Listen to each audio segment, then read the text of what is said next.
লোকসভা ভোটে কংগ্রেস কাঙ্ক্ষিত ফল না করলে রাহুল গান্ধীর নেতৃত্ব থেকে সরে দাঁড়ানো উচিত, এমনই মতামত প্রকাশ করলেন ভোটকুশলী প্রশান্ত কিশোর, যিনি পিকে নামেই সমাধিক পরিচিত।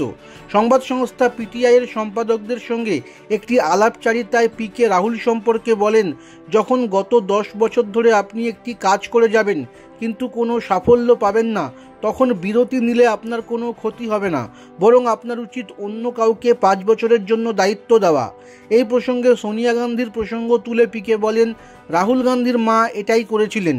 পিকে স্মরণ করিয়ে দেন, রাজীব গান্ধী নিহত হওয়ার পর সোনিয়া সক্রিয় রাজনীতি থেকে সরে এসে 1991 সালে পিভি নরসিংহ রাওকে নেতৃত্বে এগিয়ে দিয়েছিলেন।